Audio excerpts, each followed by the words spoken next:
ہر کہانی صرف سننے کے لیے نہیں، محسوس کرنے کے لیے ہوتی ہے۔ اگر آپ بھی ان لوگوں میں سے ہیں جو لفظوں میں دل ڈھونڈتے ہیں تو آپ بالکل صحیح جگہ پر ہیں۔ آج کی کہانی ہے جذبات، محبت اور درد کا حسین امتزاج۔ کردار وہی جو آپ کے دل کو چھو جائیں، آواز وہی جو کہانی کو زندہ کر دے۔ ناول عشق بغاوت، رائٹر نہال آبرو، قسط نمبر 6۔ وہ 2 دن سے یہاں ہاسپٹل میں تھی۔ گردن میں سوزش کی وجہ سے ڈاکٹرز نے اسے یہیں رکھا تھا۔ اب وہ آسانی سے سانس لے رہی تھی۔ حکمت خاتون بھی اس سے ملنے آئی تھیں۔ ہاشم صاحب بھی روزانہ شام کو اس سے ملنے آتے تھے۔ اور مینہا، اس سے بھی دوبارہ ملاقات ہوئی تھی۔ ابھی بھی وہ اسے ہی سوچ رہی تھی۔ اس سے بات کرتے وقت اسے لگتا تھا وہ خود سے ہی بات کر رہی ہے۔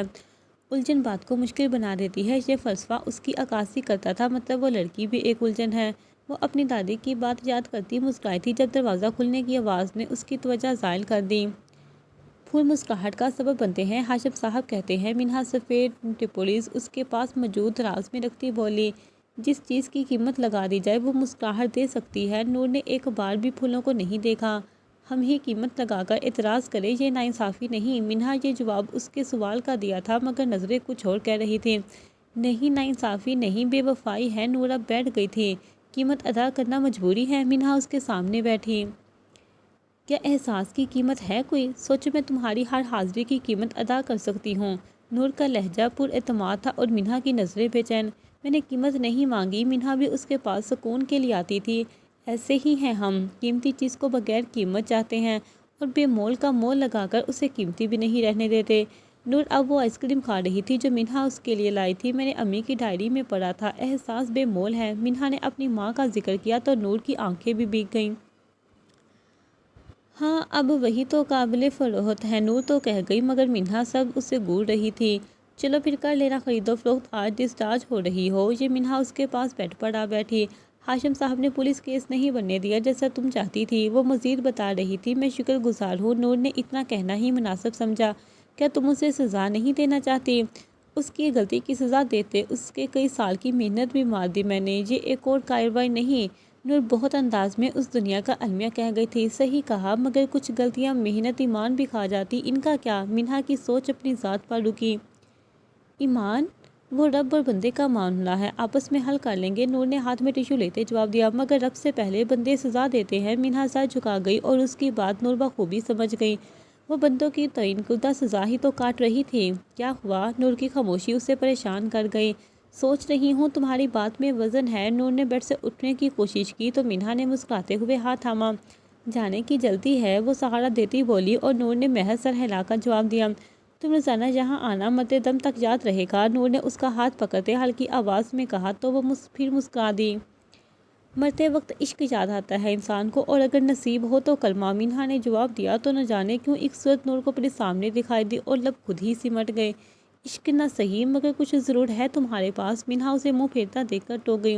اندازہ مجھے بھی ہو رہا ہے، نور اس اثر کو سمجھ گئی تھی، اس لیے جواب تقریباً ہاں میں تھا۔ منظر مل جائے تمہیں، مینہا اس کے علاوہ کچھ کہہ بھی نہ سکی۔ آسانی ہو، نور بھی کہتی باتھ روم میں چلی گئی۔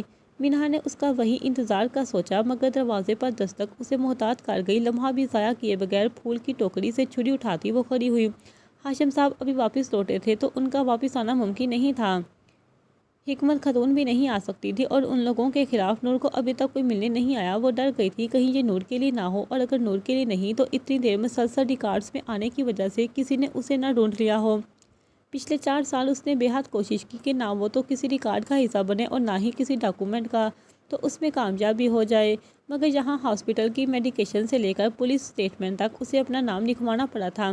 مگر قسمت کے ہاشم صاحب کے کیس خارج کرنے کی وجہ سے اس آئی ڈی کارڈ کا سوال نہیں کیا گیا۔ اب وہ مکمل طور پر پریشان دروازے پر موجود سائی کو گھور رہی تھی جو تیسری دفعہ مسلسل دستک دینے کے بعد ساکن تھا۔ کم؟ کون ہے؟ کب کب آتی آواز وہ صرف اتنا ہی پوچھ پائی، مگر اس نے اپنے قدم دروازے کی طرف بڑھا دیے تھے۔ اذان۔ ہاشم دروازہ کھولے۔ اذان نے یقین دہانی کروائی اور اس کی آواز سن کر مینہا کو لگا کہ اس سے زیادہ محفوظ نہ وہ ہو نہیں سکتی۔ اس کی آواز سنتے ہی اس نے فوراً دروازہ کھولا اور مسکرا دی، مگر اذان کی نظروں کا مرکز کہیں اور دیکھ کر اس نے اپنے ہاتھ کی طرف دیکھا جس میں اس نے چھری تھام رکھی تھی۔ ہر بار مرنے مارنے کو تیار رہتی ہیں، اذان چیرتے ہوئے کہا، اور کمرے میں ارد گرد دیکھا جہاں اور کوئی موجود نہیں تھا۔ اس کے بعد سمجھ تو اس نے چاقو دور فرش پر پھینکا اور باتھ روم کی طرف اشارہ کیا۔ ڈسچارج کر دیا ہے، اس نے تیار ہو رہی ہیں تاکہ گھر جا سکیں، اور اس لڑکی پر حملہ ہوا تھا، اس سے احتیاط کرنا میرا فرض ہے۔ اس دھیمی آواز میں اپنی چھری کا جواز پیش کیا۔ اذان اسے جیکٹ سے پکڑتا بیڈ کے قریب لے آیا۔ میں نہیں جانتا تم ہر وقت اس کے لیے تیار کیوں رہتے ہو، مگر محترمہ ضروری نہیں کہ ہر دفعہ اپنا دفاع کر پاؤ، احتیاط دفاع سے زیادہ بہتر نہیں۔ وہ خود بیڈ پر بیٹھا اسے باتیں سنا رہا اور وہ سن رہی تھی۔ وجہ سے وہ زخم تھا جو آج سے 2 دن پہلے اس نے اسے دیا تھا، اور کوئی خاص وجہ نہیں تھی۔ کیا اس میں کچھ بتایا تمہیں کس نے حملہ کیا یا اس کے ساتھ کیا ہوا؟ اس کی طرف سے کوئی جواب نہ پا کر اذہان نے ایک اور سوال کیا۔ اس نے کہا کہ انسان ہو کر کسی دوسرے انسان کی سزا کا تعین کیا، اس کی سزا ملی ہے۔ منہا نور کے الفاظ خوب اس تک پہنچا تو وہ ایک سرد آہ بھر گیا۔ میں نے اسے بتانے آیا تھا کہ ماں جبین واپس پاکستان جا چکی ہے، یعنی یہ سب اسی نے کیا تھا۔ وہ ڈر کر بھاگ گئی کہ کوئی کیس نہ بن جائے اس پر۔ نورالعین اب محفوظ ہے۔ اذان اپنے دھیان بات کر رہا تھا، مگر نور کا نام اس کی زبان سے سن کر منہا کے چہرے کے تاثرات میں تبدیلی وہ نہیں دیکھ سکا۔ تمہیں نور کا نام کیسے پتا؟ منہا نے سوال کیا تو وہ فوراً اس کی طرف دیکھنے کو مجبور ہو گیا تھا۔ کچھ تھا اس کے لہجے میں، نہ تو اس کا لہجہ تھا، نہ سوال کیا، نہ نورالعین کا نام اس طرح لینا اسے برا لگا تھا۔ اذہان نے جواب نہیں دیا، مگر اسے دیکھ رہا تھا، اس سے سوال کر رہا ہو یہ کیا ہے؟ میرا مطلب مجھے بھی اس کا نام نور پتا ہے۔ تم نے پورا نام لیا اس لیے پوچھا؟ میں نے ہمیں جواب دیتے ہیں باتھ روم کے دروازے کی طرف دیکھا جہاں نور کھڑکی سے کھڑی دیکھ رہی تھی۔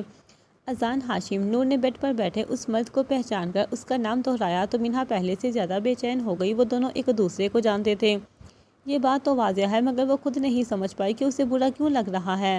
خوب کارنامہ سر انجام دیا تھا آپ نے 3 دن پہلے، اور پھر داد بھی وصول کی ہے۔ اذان نے اس کے بعد کا جواب ہلکے پھلکے انداز میں دیا تو وہ بھی تھوڑی مطمئن ہو گئی، مسکراتے ان کی طرف آئی۔ نارملی ڈرانے کے لیے کیا تھا، پاگلوں نے، پر یہ نہیں پتا تھا کہ کلوروفارم سے الرجک ہوں۔ وزن کی بات کا جواب دیتے صوفے پہ جا بیٹھی اور اذان نے زوردار کہکا لگایا۔ ہاشم صاحب نے اقدام قطع سمجھ کر اسے 9-11 سے زیادہ سنگین بنا دیا۔ اذان کے جواب پر کہکا نور نے لگایا تھا۔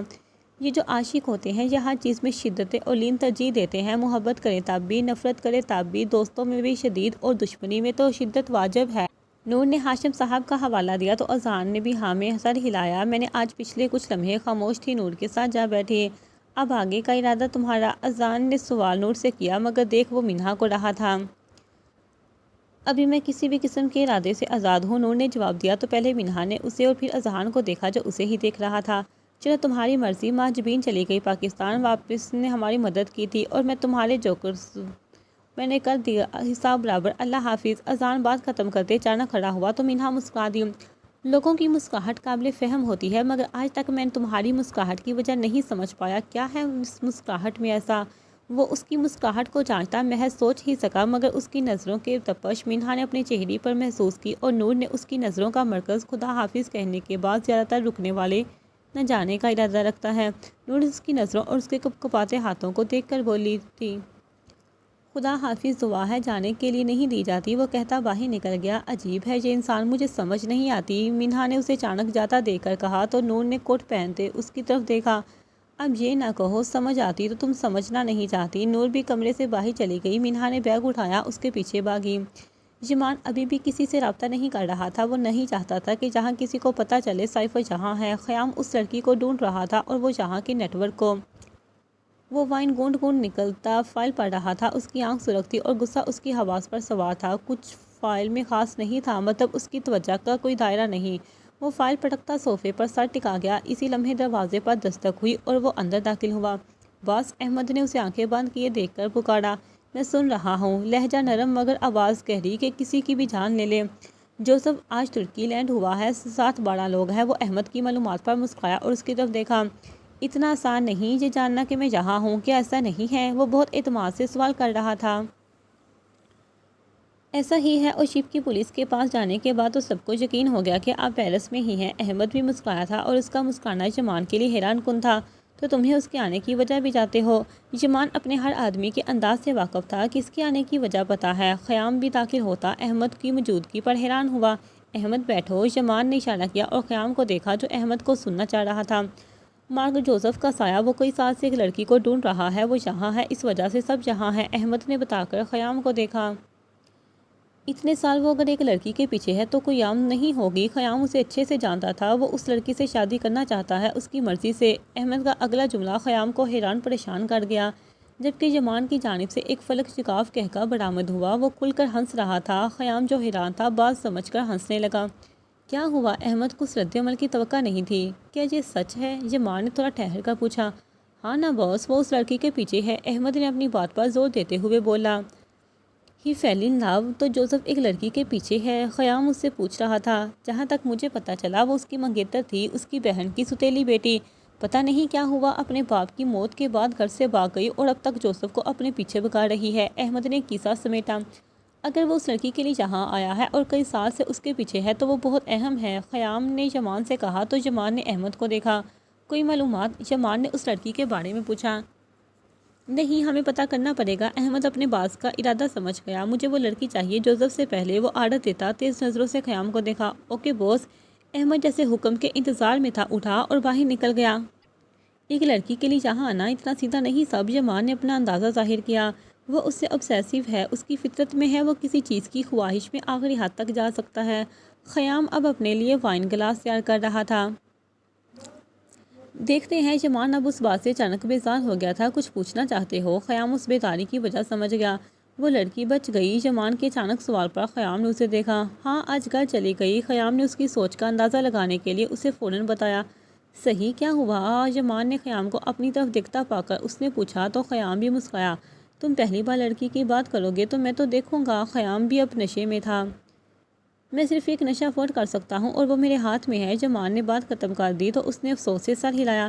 چلو ایک بات کا اور جواب دے دو، ترکی 15 دن سے زیادہ نہیں رکنا تھا، تو اب یہ بزنس اور قیام کیسا؟ خیام نے سوال کیا جیسے اس کا نہیں، تو اس سوال کا جواب دو۔ یمان بھی اس کے سامنے آ گیا۔ وجہ عریض ہے، اسے اپنے باپ پر غصہ ہے اور اگر یہ کم نہ ہوا تو نفرت میں بدل جائے گی۔ وہ کہتا ایک بار پھر اس کے سامنے آ بیٹھا۔ تو پھر کیا؟ خیام اب بھی وجہ کا انتظار کر رہا تھا۔ نفرت ہے، میرے اور ذہان جیسے انسان کے لیے موت ہے اور مجھے اس کی ضرورت ہے۔ وہ صرف دلچسپی کی وجہ سے میرے ساتھ ہے مگر میرے لیے یہاں اس کا ہونا ضروری ہے۔ یمان نے بات ختم کر دی اور اسے بھی چلنے کا اشارہ کیا۔ کہاں؟ خیام ابھی کہیں جانے کے موڈ میں نہیں تھا۔ کہیں بھی، وہ کہتا باہر نکل گیا اور خیام بھی سر ہلاتا قدم بڑھا گیا۔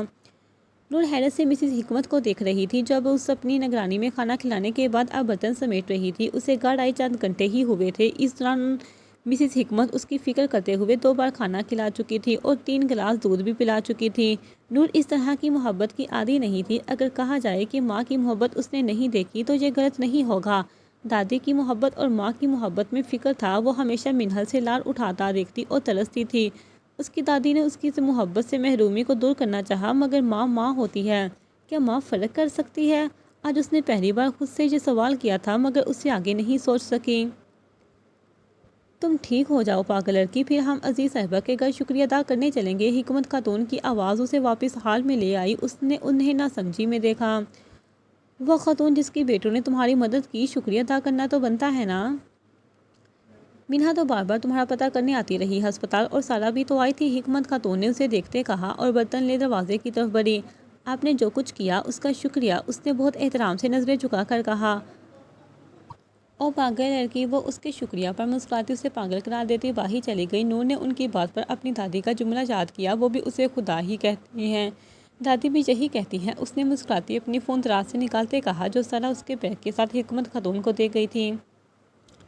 کل مہندی ہے ان کی، اس نے طریق پر نظر پڑتے سوچا اور بے بسی سے مسکرائی۔ میری چھوٹی بہن کی شادی ہے، وہ بھی اس شخص سے جو انسان دور مرد بھی نہیں، اور میں یہاں صرف اس کے تماشے کا انتظار کروں گی۔ اس نے اپنے منہ پر ہاتھ پھیرتے بہت اضطراب سے سوچا، کیا وہ میری جگہ میری بہن کو اذیت دے گا؟ یہ سوچ اس کی جان نکال گئی اور اس کی اینی کا چہرہ اس کے سامنے آیا۔ یا اللہ، وہ اس تکلیف کو برداشت نہیں کر سکے گی۔ اس نے اپنی گردن سہراتے دہائی دی اور فون اپنے ہاتھوں میں لیا۔ کیا وہ بات کرے گی؟ اس نے اسکرین پر موجود اینی کے نمبر کو گھورتے سوچا۔ کافی دیر کشمکش میں رہنے کے بعد اس نے آخر نمبر ملا دیا۔ نور کان سے فون لگائے اس کے جواب کا انتظار کرتی رہی مگر کوئی جواب نہیں۔ اس کی دوبارہ فون کرنے کی ہمت نہ ہوئی۔ وہ فون سائٹ پر رکھتی لیٹ گئی۔ اسے ایک جاہل مرد کے حوالے کیا جا رہا تھا اور وجہ کہیں نہ کہیں تم ہو، اور اس امید پر کر رہی ہوں کہ وہ تم سے بات کرے گی۔ وہ اپنی آنکھوں میں آئے آنسو اپنے ہاتھوں کی جلد میں جذب کرتی اپنی خوش فہمی سے ہنسی۔ ابھی وہ یہ سوچ ہی رہی تھی کہ اس کا فون بجنے لگا۔ اس نے ایک امید سے فون ہاتھ میں لیا اور روتی آنکھوں سے مسکرائی مگر دل ابھی بھی پریشان تھا کہ کیا بات اور کیا وہ بات کر پائے گی۔ اسی سوچ و بچار میں اس کا فون بند ہو گیا۔ اس نے خاموشی چھا جانے پر فکر سے فون کو دیکھا۔ ایک بار پھر فون بجنے لگا تو اس نے فوراً کال اٹھائی اور اس کی طرف سے پہلے کا انتظار کرنے لگی۔ کیا میں آپ کا انتظار کر رہی تھی اور آئی آپ کی کال۔ چند لمحے خاموشی محسوس کرنے کے بعد اینی نے گلہ کیا تو وہ اس معصوم گلے پر اپنی اس کی سانس نہ روک پائی۔ نور، اینی نے محسوس کر کے اسے دوبارہ پکارا۔ جی آپی کی جان، وہ اپنی روندی آواز پر قابو پاتی بولی۔ آپی آپ آئی کیوں نہیں؟ وہی اس نے سوال دوبارہ اس کے سامنے رکھا۔ ہمت نہیں تھی، جواب بے اختیار نور کی زبان سے پھسلا، مگر پھر اندازہ ہونے پر وہ ہڑبڑائی۔ کیا آپ یاسر بھائی کی وجہ سے کہہ رہی ہیں؟ اینی کے سوال پر وہ شرمندہ ہو گئی۔ آپ بھی اس مخلوق کو بھائی کہتی ہو؟ اس نے بات بدلنی چاہی۔ عادی ہوں مگر کوشش کر رہی ہوں۔ اینی کی آواز میں بھی ابھی بچنا جھلک رہا تھا۔ کل مہندی ہے؟ نور نے ایک اور سوال کیا۔ ہاں، دادی نے مایوں بٹھایا ہے 3 دن سے۔ اینی کے جواب پر وہ مسکرائی۔ بہت روپ آیا ہوگا میری جان پر، پک سینڈ کرنا۔ نور نے کھڑکی کی طرف قدم بڑھاتے کہا۔ ابھی کرتی ہوں، آپ بتاؤ کہاں تھی؟ فون کہاں نہیں کیا؟ اینی نے ایک اور گلہ کیا۔ طبیعت ٹھیک نہیں تھی، بخار ہوا تو ڈاکٹر نے غلطی سے سکون کی میڈیسن دے دی، نور نے بتایا تو دوسری طرف سے ایک دل خراش آواز سنائی دی جس کے نور کے چہرے پر مسکراہٹ سجا دی۔ اب ٹھیک ہو؟ کہاں ہو؟ اس کی بے چینی نور کو سکون دے رہی تھی۔ اس کے لیے احساس کافی تھا، کوئی اس کے لیے فکر مند ہے۔ میں ٹھیک ہوں جانا، ابھی کھیر کھائی ہے مزیدار سی۔ نور اس کی آواز میں پریشانی محسوس کر رہی تھی مگر وہ اب اس کا دھیان اس بات سے ہٹانا چاہتی تھی۔ اینی، تمہیں پتہ ہے مجھے کوئی ملا جیسا تم کہتی تھی؟ نور کا خیال اس مرد پر گیا جبکہ اینی نے خوشی سے چیختے ہوئے اسے پکار رہی تھی۔ کون کون کون؟ اینی کی بے صبر آسمان پر تھی۔ یمان نام ہے، یہی پتہ ہے؟ نور نے اس کے خیال کرنے سامنے اپنے آپ کو بے بس محسوس کیا تو مسکرائی۔ کیا آپ سچ کہہ رہی ہو؟ اینی نے دوبارہ پوچھا۔ مجھے وہ اچھا لگا۔ نور نے دو سٹریٹ لائٹس میں ابلتی بلی کو دیکھا اور اینی سے بے خیالی میں کہا۔ اس سے دادی کہہ رہی تھی کہ نور اب ٹھیک ہے۔ اینی نے اب دادی کی بات کی سے اندازہ لگایا۔ دادی سب جانتی ہیں، حالانکہ میں اپنی کیفیت کا اندازہ لگا رہی ہوں۔ اس نے اپنے دل کی بات اینی سے کہی۔ یاسر تمہارا پوچھ رہے تھے مجھ سے؟ اینی نے نہ چاہتے ہوئے بھی یاسر کا ذکر کیا تو اپنے خیال میں مست نور نے اپنی آنکھیں زور سے میچ لیں۔ کیوں؟ نور کی آواز میں نفرت اینی بھی محسوس کی۔ مجھے سمجھ نہیں آئی مگر ارادہ نیک نہیں ہو سکتا۔ اس بات پر ان دونوں نے ایک طنزیہ مسکراہٹ اچھالی۔ میں نے تو سب کے سامنے کہا اگر نورالعین آرمگین کو محبت ہوئی تو دنیا دیکھے گی، اینی نے فخریہ سے کہا تو نور کھلکھلا کر ہنسنے لگی۔ تو امی نے کچھ نہیں کہا؟ نور نے ہنس سے کہا مگر اس بات پر اینی خاموش ہو گئی۔ کوئی بات نہیں، بتاؤ کیا کہا؟ نور نے اس کی خاموشی کی وجہ سمجھتے ہوئے کہا۔ آخر خون کس کا ہے؟ نور نے اینی کے جواب پر ایک گہرا سانس لیا اور اینی نے خاموشی اختیار کی۔ منہا جہانگیر کا۔ نور نے بھی جواب دیا۔ ابھی امی بلا رہی ہیں، میں آپ سے بعد میں بات کروں گی۔ اینی کی آواز میں بے چینی جاتے اس نے بھی خدا حافظ کہا۔ تصویریں سینڈ کرنا۔ فون بند کرتے کرتے نور نے کہا۔ اوکے۔ اینی نے فون بند کر دیا۔ اب تو آپ سے ملنا ہی پڑے گا، نور نے آسمان کو تکتے ہوئے کہا اور مسکراتی اپنے بستر کی طرف چل دی۔ اذان وہ اپنے کمرے کی طرف جا رہا تھا جب اس کی والدہ نے اسے روکا۔ اس نے ایک اور گہرا سانس لیا اور واپس ان کی طرف مڑا۔ وہ رات کے اس وقت سلیپنگ سوٹ میں ہاتھ میں سگار لیے صوفے پر بیٹھے اسے گھور رہے تھے۔ کس مجبوری میں عمران ہاشم کو میرے انتظار پر مجبور کر دیا؟ وہ اپنے ہاتھ میں پکڑی بیئر کین سے گھونٹ گھونٹ حلق میں اتارتا ان تک آیا اور عین سامنے آ کھڑا ہوا۔ تہذیب، تربیت، ادب یا لحاظ سب کہاں ہیں؟ اس کے انداز و بے باکی پر عمران صاحب تلملا اٹھے مگر ان کا تلملانا اذہان کو سکون دے گیا۔ وہ کیا ہے نا، میرے والد مصروفیات کی وجہ سے میری تربیت کرنا بھول گئے۔ اس سر پھرے کے اس جملے نے جلتی پر تیل کا کام کیا اور غصے میں کھڑے ہوتے غضبناک نظروں سے اسے دیکھنے لگے۔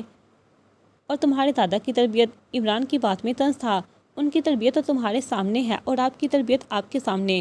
اذہان کے جواب سے کوئی اندازہ نہیں لگا سکتا تھا کہ وہ اپنے باپ سے بات کر رہا ہے۔ کیا تم انسانوں کی طرح بات نہیں کر سکتے؟ انہوں نے ہار مانتے ہوئے کہا۔ کیا مجھ سے اس توقع کی بے وقوفی نہیں؟ اذہان نے تب کر کہا۔ صحیح کہا، 3 دن سے ہسپتال کے چکر کیوں؟ ان کے اگلے سوال پر وہ بیزاری سے منہ موڑ گیا۔ یہ بھی اپنے رپورٹر سے جان لیتے۔ وہ خالی کین زمین پر اچھالتا ان کے سامنے موجود صوفے پر جا گرا۔ بہار 3 دن سے کال کر رہی ہے، اس کا جواب تو دے دو۔ وہ اپنے بیٹے کے سامنے بے بس تھے۔ یہ ضروری نہیں، وہ بھی بیزاری سے بولا۔ اذہان، یہ ضروری ہے، تم سیکیور ہو جاؤ گے۔ انہوں نے ہار ماننے کی کوشش کی جبکہ جانتے تھے بے سود ہے۔ لوگ بیٹیاں بیچتے تھے، یہاں عمران ہاشم بیٹا بیچنے والا ہے۔ وہ ان کی بات پر چلا اٹھا۔ اس کی ماں بھی اپنے کمرے سے باہر نکل آئی۔ کیا بے سکونی ہے؟ کیا یہ صبح طے نہیں کر سکتے؟ اذہان اپنی ماں کی بات پر مزید اب کیا، میں یہاں کیوں آ گیا؟ وہ خود کو کوستا اپنے بال جکڑتا چلایا۔ تم یہاں سے جاؤ، عمران صاحب نے اپنی بیوی سے کہا تو اس نے افسوس سے اپنے بیٹے کو دیکھا اور وہاں سے چلی گئی۔ اذہان اپنی ماں کی لاتعلقی سے واقف تھا سو حیران نہیں ہوا اور اپنے باپ کو دیکھا۔ تم اپنا بزنس شروع کر چکے ہو، اب میری بات سنو، اگلے ہفتے تمہاری منگنی کا اعلان کر رہا ہوں، عمران صاحب نے کہا اور اپنی جگہ پر واپس بیٹھ گئے کہ اب سچ میں بے وقوف ہیں یا جان کر کرتے ہیں۔ اذہان حیرت سے اپنے باپ کو دیکھتا تنزیہ مسکرایا۔ اب کی باتیں سن کر حیرت ہوتی ہے، سچ میں آپ ہاشم انڈسٹریز کے CEO ہیں؟ وہ اب بھی طنز کر رہا تھا۔ وہ مزید کچھ کہنا چاہتے تھے مگر اذہان کو کھڑا ہوتا دیکھ کر رک گئے۔ میری بات مکمل نہیں ہوئی، انہوں نے اسے روکا مگر وہ اپنے کمرے کی بجائے باہر کی طرف قدم بڑھا گیا۔ کہاں جا رہے ہو؟ انہوں نے غصے سے آواز دی۔ وہ وہیں پر رک گیا۔ شادی تو دور، میں سانس بھی آپ کی مرضی سے نہ لوں۔ میری بات مکمل ہو گئی، وہ کہتا چلا گیا مگر اس کا باپ ایک بار پھر لاجواب بیٹھا اسے دیکھتا رہ گیا۔ یمان لکڑی کی بار پر دونوں بازو ٹکائے سامنے اسپتال میں موجود عربی گھوڑوں کو بہت دلچسپی سے دیکھ رہا تھا۔ اسے گھوڑے بہت پسند تھے مگر وقت نہیں تھا۔ آج بھی وہ اپنے کام کے سلسلے میں جہاں آیا تھا کام ہو گیا مگر اس کا یہاں سے جانے کا دل نہیں کر رہا تھا۔ خیام جو اسے ٹریس کر کے جہاں پہنچا تھا اتنا پرسکون دے کر گاڑی سے ٹیک لگائے کھڑا تھا۔ خیام دیکھو یہ سفید بھی سائفر ہے، یمان نے بہت شوق سے اسے بتایا تو قدم بڑھاتا اس تک آیا۔ اتنے بے خبر بھی نہیں، خیام نے گھوڑے کو دیکھتے کہا تو یمان بھی مسکرایا۔ کیا بے خبری ہمیں زیب دیتی ہے؟ یمان نے اسپتال میں داخل ہوتے کہا تو خیام بھی اس کی طرف قدم بڑھا گیا۔ ایک بات پوچھوں؟ خیام نے کہا تو یمان اس کی طرف مڑا۔ اجازت؟ امپریسیو، یمان نے گھوڑے کے بال سے ہاتھے طنز کیا۔ کچھ بھی کہو ہو تو باس نہ، خیام نے دلیل دی تو اس نے بھی سر ہلایا۔ کیا جاننا چاہتے ہو؟ یمان کا پورا دھیان اس گھوڑے پر تھا، ملک سے ٹاکرے کی وجہ۔ خیام اس کی ہر مصروفیات سے واقف تھا۔ باس میں ہوں اور خبر تم میں رکھتے ہو۔ وہ اب سائفر کو چھوڑ کر اس کی طرف آیا جو ان سے تھوڑا دور کھڑا تھا۔ تم زندہ رہنے کی خواہش مند نہیں ہوگا مگر میں تمہیں زندہ دیکھنا چاہتا ہوں۔ اس نے اپنی جاسوسی کی وجہ بتائی اور دونوں مسکراتے ہوئے دور کرسیوں پر جا بیٹھے۔ ایک ماں رہنا ہے، بوریت سی ہو رہی تھی۔ یمان نے اس کا صبر آزمایا۔ واہ، آپ کی مصروفیت کے طریقے، اس بت کو جگانا ضروری تھا۔ خیام نے ایک سردہ بھری۔ ترکی میں ہوں، اسے پتہ لگے۔ یمان بہت پرسکون لگ رہا تھا۔ وہ ایشین نیٹ ورک کو کنٹرول کرتا ہے۔ خیام نے اس کے اطمینان پر اس کی معلومات میں اضافہ کیا۔ تو یمان نے ایک دل فریب مسکراہٹ اس کی طرف اچھالتے کہا تو خیام نے بھی مسکرایا۔ تو European cipher Asian network control کرنے والا ہے۔ خیام اس کا پلان سمجھ گیا۔ وہ مجھے یہاں لے کر آئی ہیں تو انجام کے لیے تیار رہیں۔ اب کی بار اس کا لہجہ سخت ہو گیا۔ انجام موت ہے، کس کے حصے میں آئے کوئی پتہ نہیں، خیام نے بھی سنجیدہ ہو کر کہا۔ تو کیا مرنا نہیں؟ پاک باز ہو یا کافر، مرنا تو ہے ذرا شان سے۔ یمان مرنے کو تیار تھا۔ تمہارے ہدف کا کیا؟ اگر خیام کہتے کہتے رک گیا۔ تو تم ہو نا؟ یمان مسکرایا۔ اتنا اعتبار؟ اگلا جواب یمان کو چونکا دینے والا تھا۔ اعتبار تو خود پر بھی نہیں، حکمت عملی ہے۔ یمان اعتبار کے معاملے میں کمزور تھا۔ تو کیا یہاں رکنے والے ہو؟ خیام نے بات پلٹی۔ شاید۔ یمان اب سگریٹ منہ میں دبائے ہوئے تھا۔ وجہ کیا ہے؟ خیام کو ظاہری کوئی وجہ نظر نہیں آئی تو پوچھ لیا۔ عریض عمران، یمان کو جواب اسے مزید الجھا گیا۔ وہ اپنے باپ سے خفا تھا جو وقت کے ساتھ ساتھ اس غصے کی شدت اختیار کر گیا۔ اگر اب اس نے اپنا غصہ نہیں اتارا تو نفرت اسے جلا دے گی۔ سائفر کو اس کی ضرورت ہے۔ یمان نے وجہ بتائی تو خیام حیران ہوا۔ وہ مافیا نہیں اور نہ ہی کوئی گینگ ہے، پھر اس کی ضرورت کیوں؟ خیام اس کے ساتھ رہنے کے باوجود بھی اس کے ارادے سے واقف نہیں ہو پاتا تھا۔ وہ ساتھ ہے، یہ کافی ہے۔ ترکی اس کے حوالے، یمان نے دوبارہ کہا۔ صحیح ہو گیا۔ خیام نے بات ختم کی کیونکہ اسے سمجھ نہیں آنی تھی اور نہ یمان نے سمجھنا تھا۔ نورالعین کا کیا؟ خیام نے اس معاملے کے بارے میں پوچھا جو ان کے یہاں ہونے کا سبب تھی۔ کوئی مسئلہ نہیں، یمان نے کہا اور گاڑی کی طرف بڑھ گیا۔ اسے جاتا دیکھ کر خیام بھی اس کے پیچھے ہو لیا۔ اذان ساری رات دور سڑک کی پر بائک دوڑانے کے بعد ساحل پر آ کر رکا۔ وہ اپنا غصہ اتارنا چاہتا تھا۔ کل رات سے اب تک وہ پاگلوں کی طرح استنبول کی سڑکوں پر قیامت برپا کیے ہوئے تھا۔ وہ ایسا ہی تھا، وجہ اس نے اپنے دوست کو بھی نہیں بتائی تھی۔ اسے اپنی کمزوری دوسروں کے سامنے رکھنا زہر لگتا تھا۔ وہ اب بھی خود پر غصہ ہو رہا تھا۔ دورک اس کے گھر نہ جانے کے ارادے جان کر اپنے گھر کی جانب چل دیا۔ وہ اپنی بائک ساحل سمندر پر روک کر سمندر کی لہریں ناپنے لگا۔ شادی باپ کی بات پر دوبارہ ذہن میں گونجی تو اپنی تھوک نکل کر رہ گیا۔ اس نے وقت کا اندازہ لگایا تو فجر کا وقت تھا مگر اسے نماز نہیں اپنے دادا یاد آئے۔ مسجد میں ہوں گے۔ وہ اپنے بال سہلاتے آسمان کی طرف دیکھتے سوچا۔ وہ جوتے اتارتا لہروں کو اپنے پاؤں تلے دیتا سمندر کی جانب چل دیا۔ سمندر کا ٹھنڈا پانی اور ستمبر کی خنکی اس کے وجود میں جلتی آگ کو شانت کرنے کے لیے کافی تو نہ تھی مگر سکون ضرور دے رہی تھی۔ سکون محسوس کرتے وہ سمندر کی لہروں کو کتنی ہی دیر ناپتا رہا۔ آسمان پر روشنی پھیلتی دیکھ کر وہ دادا کے پاس جانے کی غرض سے واپس اپنی بائک کی طرف چل دیا۔ وقت زیادہ ہے یا سکون کی تلاش؟ وہ نظریں اپنے قدم پر ٹکائے چل رہا تھا جب بینہا کی آواز اس کے اعصاب کو پرسکون کر گیا۔ اس کے ہونٹ باقاعدہ مسکرائے اور اس نے اپنے منہ پر ہاتھ پھیرتے اپنے سامنے دیکھا۔ وہ اوور سائز ہیڈی اور ٹراؤزر پہنے، بالوں کو اونچی پونی میں جکڑے مسکرا رہی تھی۔ وہ خاموش نظروں سے اسے صرف دیکھ رہا تھا اور محور اس کی آنکھیں تھیں۔ بینہا جو اسے دیکھ کر اپنا ٹرک چھوڑ کر یہاں آئی تھی اب اس کی نظروں پر کنفیوز ہو گئی تھی۔ کیا میں نے کچھ غلط کہہ دیا؟ مینہا اس کی توجہ لینے کے لیے دوبارہ پوچھا۔ میں سوچ رہا تھا کہ ہم کبھی نارملی ملیں گے۔ وہ مسکرایا تو مینہا کی نظریں اس کے چہرے پر پڑیں۔ نارمل ملاقات طے شدہ تمہاری ہے اور ہمیشہ یوں ہی ملیں گے، مینہا نے جواب دیا اور ارد گرد نظریں دوڑائیں تو دور دور تک ان کے علاوہ اور کوئی نہیں تھا۔ لگتا ہے ہم دو ہی ہیں جو پاگل ہیں، مینہا نے ارد گرد اشارہ کیا۔ کوئی بات نہیں، ہم ایسے ہی بھلے، اذہان نے کہا اور اس کے چہرے سے نظر ہٹانے کی کوشش کی۔ دادا کے پاس جا رہی ہو؟ مینہا نے سمندر کی طرف قدم بڑھاتے ہوئے کہا تو وہ بھی اس کے پیچھے چال دیا۔ ابھی نہیں، اذہان مکر گیا۔ کیوں؟ وہ خود پر مسکرایا۔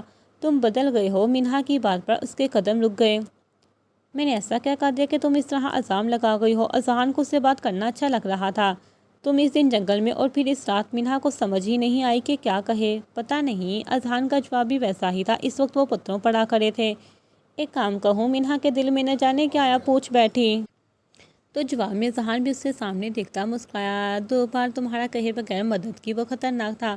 اب تم نے خود مدد مانگی ہے تو کیا عذاب ہوگا؟ اذہان نے کہا، پھر اسے دیکھا جو اپنا پاؤں پتھر پر رگڑ رہی تھی۔ کیا کوئی پریشانی ہے؟ اپنے جواب کے بعد بھی اسے خاموش دیکھ کر وہ بے چین ہو گیا۔ اس کے انتظار میں اپنے بالوں میں ہاتھ پھیرتا اس کے سامنے آ کھڑا ہوا۔ کیا تم پریشان ہو؟ جب وہ نہ بولی تو وہ خود ہی بول پڑا۔ وہ نورالعین کیا ماج بھی نب؟ اس کی بات سمجھ کر اس نے منہ پر ہاتھ پھیرتے ہوئے کہا۔ اس نے صرف ڈرانے کے لیے کیا تھا، مگر جب اسے پتہ چلے تو جاب چھوڑ کر بھاگ گئی۔ اس بوتیک نے بھی انویسٹ کیا۔ اذہان نے خود کو نارمل کیا۔ مینہا نے اسے دیکھا۔ وہ کہاں ہے؟ مینہا نے ایک اور سوال کیا۔ پاکستان۔ اس کا جواب سن کر مینہا کا چہرہ کھل اٹھا۔ نور سیف ہے اب؟ مینہا نے واپس قدم بڑھائے تو اذہان بھی پیچھے چل دیا۔ تم اسے کافی اٹیچ ہو گئی ہو؟ اذہان اسے سمجھ رہا تھا جو نور کو لے کر پریشان تھی۔ مینہا رکی اور مڑ کر اسے دیکھا۔ اس کی آنکھیں، مینہا نے نور کے بارے میں کہا مگر اذہان کی نظریں اس کے چہرے پر ٹک گئیں۔ وہ کسی اپنے سے بہت ملتی ہیں۔ اس کی آنکھیں میری ماں، وہ کہتے کہتے رک گئی۔ اس نے اذہان کی نظریں خود پر محسوس کر رہی تھی۔ اس کی نظریں مینہا کے لیے نئی نہیں تھی۔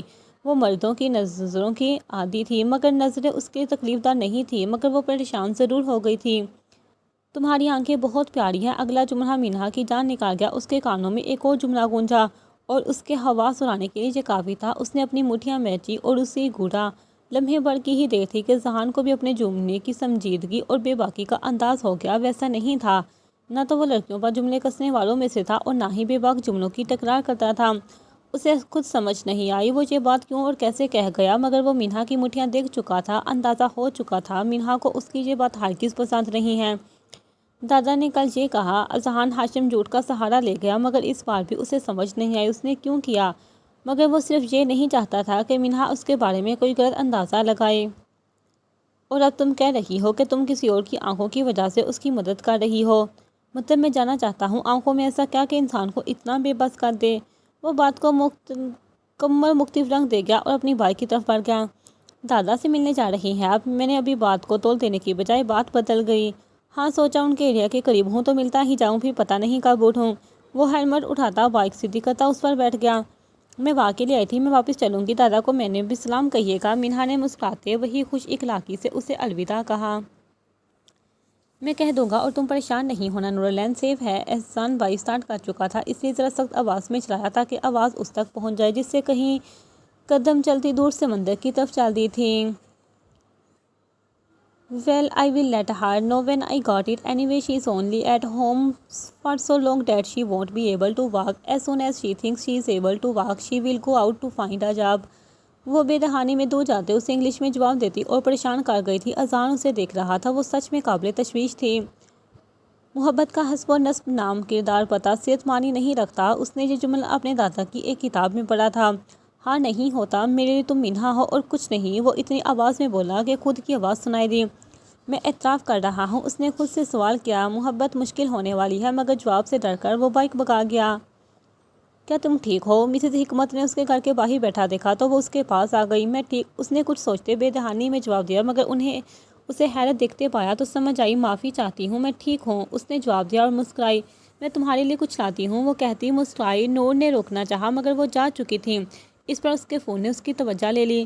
میں سوچ رہی تھی کہ ابھی تک آپ کی کال نہیں آئی۔ اس نے کال اٹھاتے ہی کہا تو دوسری طرف سے ایک زندہ دل قہقہا سنائی دیا۔ بابا! وہ اپنے بابا کی ہنسی پر منمنائی۔ کیا تم ٹھیک ہو؟ وہ رکتے ہی پوچھنے لگے۔ میں ٹھیک، آپ بتاؤ آپ کیسے؟ آپ کا بلڈ پریشر کیسا؟ اور ملنے تو نہیں آئے؟ بابا سے بات کرتے نور کی آواز میں جان آ گئی اور عالمگیر صاحب اپنی کرسی سے ٹیک لگاتے اپنے سامنے پڑی اس کی تصویر کو دیکھ کر مسکرائے۔ میں ٹھیک ہوں، شوگر تمہاری امی سے ڈر گئی ہے۔ مگر بلڈ پریشر آیا تھا جب مجھے ماجبین کی واپسی کا پتہ چلا۔ شروع میں تو ان کی آواز میں شوخی تھی مگر آخری جملہ پریشانی میں ڈوبا تھا۔ وہ اس کا دماغ تھوڑا خراب تھا، میں نے ٹھیک کرنا چاہا تو برا مان گئی۔ نور نے اب سر جھکا کر کہا، آواز بھی مدھم تھی۔ اس کی خرابی اس کا سر درد ہے، تم کیوں سب ٹھیک کرنے چل پڑتی ہو؟ اب کہ اس کے بابا ذرا غصے میں تھے۔ مجھے کسی نے کہا تھا اگر برائی کو روکنے کی طاقت ہو تو روکو، پھر چاہے کچھ بھی ہو، نور نے اپنے بابا کو رام کرتے کہا۔ ان کی آواز فون کے باوجود بھی سیدھی اس کے دل میں جا پہنچی۔ نور، میری نین اپنے حاشیے کو ٹھیک کرنے کی کوشش کی تو کیا ہوا؟ بے گھر ہونا پڑا۔ آج ماجبین کو روکنے کی کوشش کی تو وہ بے جان ہونے لگی تھی آپ، بابا نے اسے سمجھنے کے لیے کہا۔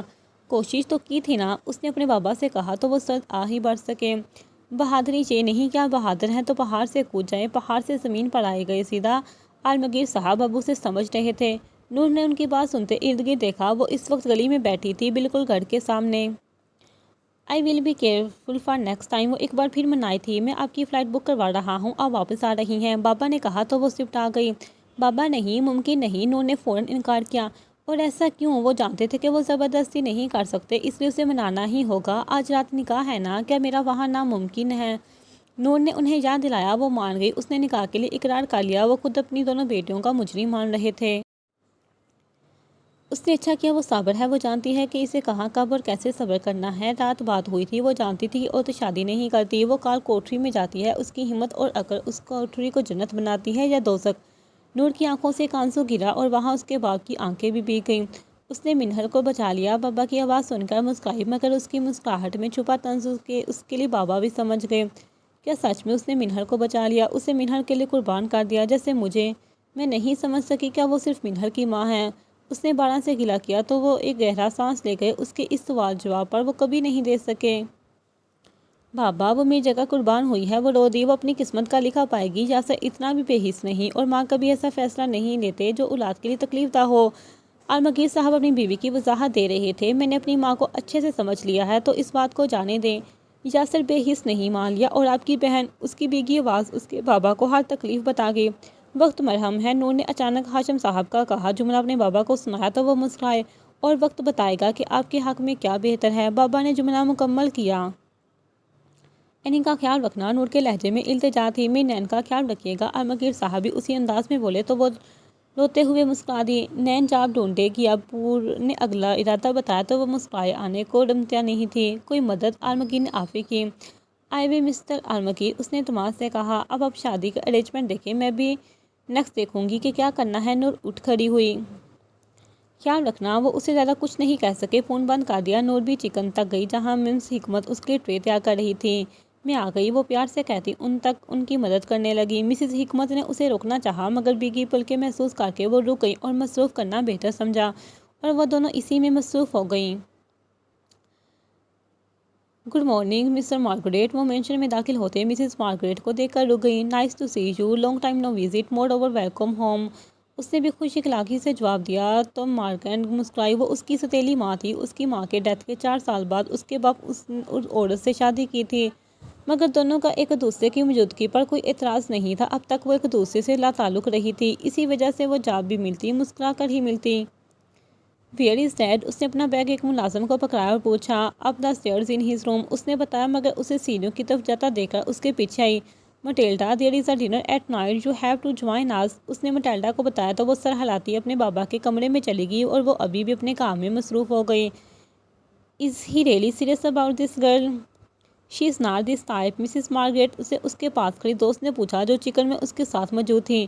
ہی saw her a week ago and now she wants him even ready to marry her, Mrs Margaret نے جواب دیا اور ایک بار پھر سیڑھیوں کی طرف دیکھا۔ آئی نیور انڈرسٹینڈ جوزف، وہ عورت بھی اپنی کافی کی طرف متوجہ ہوئی۔ Miss Margaret, can I have something to eat? ابھی وہ خاموش ہوئی تھی تو مٹیلڈا کچن میں واپس آئی اور سامنے ٹیبل پر بیٹھ گئی۔ What do you want to eat? Is your dad sleeping? Miss Margaret نے ایک میڈ کو اشارہ کرتے ہوئے پوچھا جو مٹیلڈا کے لیے کچھ کھانے کو نکال رہی تھی۔ Actually he was sleeping so I did not disturb him, I was quite tired so I tired it's better to refresh myself, Matilda اس سے نرم لہجے میں بات کر رہی تھی اور یہی وجہ تھی کہ مسز مارگریٹ کو بھی کبھی اس وقت کوئی پریشانی نہیں ہوئی تھی۔ Is something special for today? Means you are in the kitchen working by yourself. Normally maids arrange a dinner party. وہ مسز مارگریٹ کو تیزی میں کام کرتا دیکھ کر بول ہی پڑی اور اس کے سوال پر وہ بھی مسکرا دی۔ Actually today my brother is coming, Joseph. اس نے سلاد فریج میں رکھتے ہوئے جواب دیا اور فروٹ سیلڈ کا ایک باؤل اس کے سامنے رکھ دیا۔ مٹیلڈا نے کانٹے سے سیب کے ٹکڑوں پر وار کرتے مسز مارگریٹ کو دیکھا۔ That liar, I have a lecture with him in our university. Mrs Margaret نے اس کے چہرے کے تاثر دیکھے۔ اس میں کچھ خاص نہیں تھا اور نہ ہی وہ اس سے متاثر لگ رہی تھی اور نہ ہی کوئی خاص دھیان دے رہی تھی۔ مٹیلڈا کے لیے اس وقت اس کے باؤل میں موجود بلو بیری زیادہ اہمیت کی حامل تھی۔ I will join you in the evening on the dining table.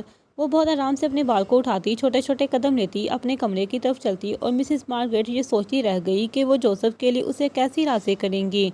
جاری ہے۔